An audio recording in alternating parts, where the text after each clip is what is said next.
Ready, just tell me what you want to talk about. I'm, an open book about.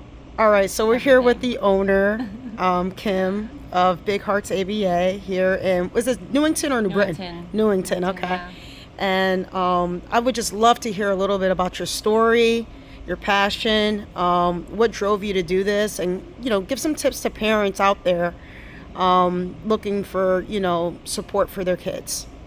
I think that starting, I knew from just a really young age. In fact, one of my dear teachers, she just passed yesterday in Windsor, Miss Debbie Truss. Everyone's talking about it, but she was so profoundly in our community with all of the students that were there, heavily involved in the early child education program, and she was the person who kind of taught me that baseline of what I knew, and I was like, I know this is exactly what I want to do.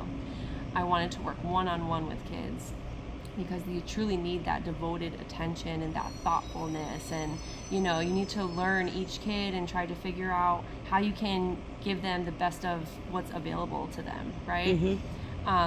So that teacher truly inspired me to start on my journey, and I worked in the field, but really branching off into working individually with each kid was really where my heart was, so I knew I had to get there somehow.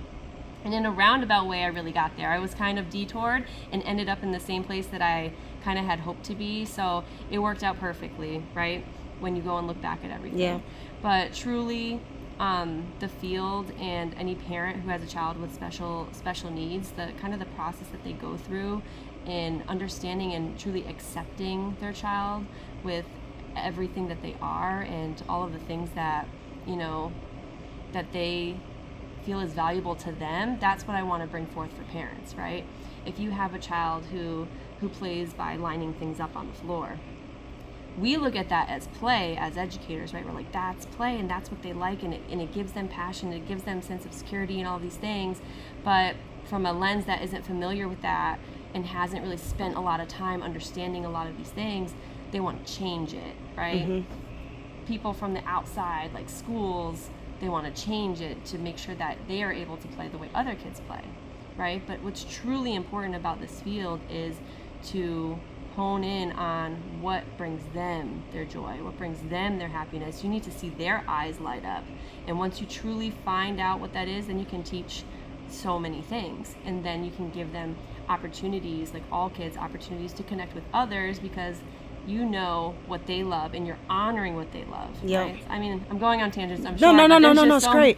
There's just so much that, the person is not the diagnosis, like no matter what it is. And when you find the person and connect with the person, it's just the most beautiful thing. So for parents that aren't familiar with ABA, can you kind of explain what it is and how you bring it and how it shows up here? Sure. Applied behavior analysis is really it's a science-driven, data-driven way of teaching individuals certain skills and certain tools that they can use throughout their life, right? So helping them cope with things that are challenging in their life and provide them with new ways of attacking that issue, right? If someone has trouble calming down when they're waiting, or hitting others when it comes to sharing, that is significant. It impacts their ability to make friends, and that brings so much meaning to their life, being able to make friends. So how can we help that person and in a very informed way achieve those outcomes? How can we get that child to share, but it doesn't feel so hard for them? The ABA is important because we use science and data to see if our teaching methods are working, right, or not. So if it's not working, we're like, okay, we tried this way, things aren't improving, they're still upset, or they're not being able to connect with others. How can we change how we're presenting the information to them so that they can make that meaningful connection with the peer and it's not as hard for them?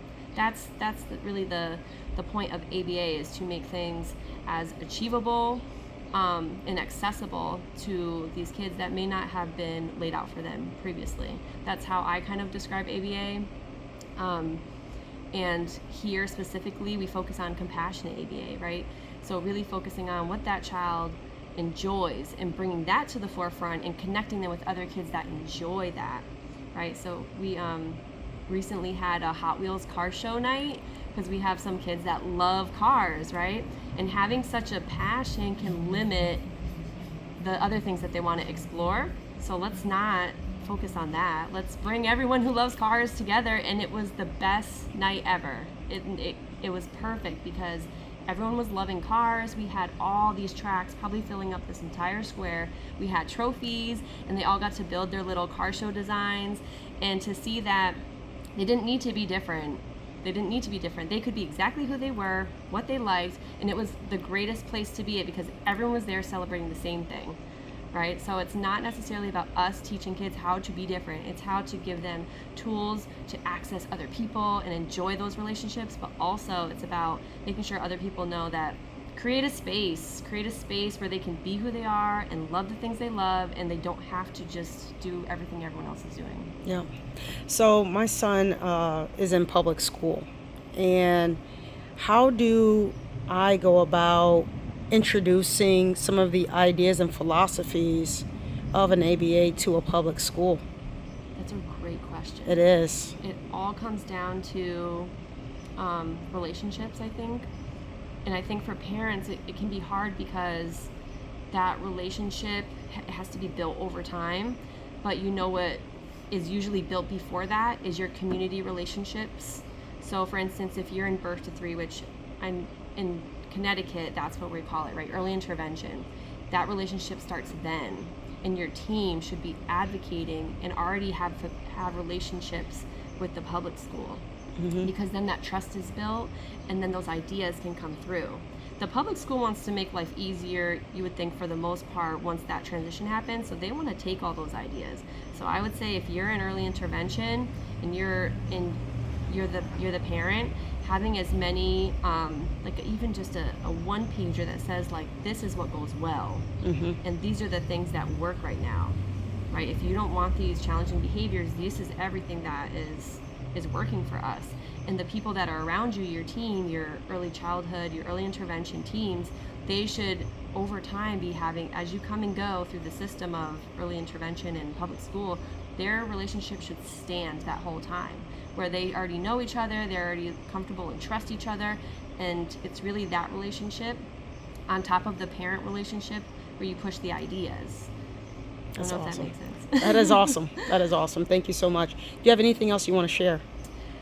I think that, like I said, it's about acceptance and just honoring the person. And I think that we all, at the bare minimum of what we can do, is just be kind to any kid that we see out there that's having a hard time, because it's not the child. It's, they're having a hard time. It's not bad behavior or anything like that. I think that's important for people to remember when they're seeing families struggle, that child's having a really hard time, parents having a hard time. It's not that the child is bad, it's not the behavior is bad. So grace and kindness at the end of the day. Yep, that's awesome. Thank you. Mm-hmm.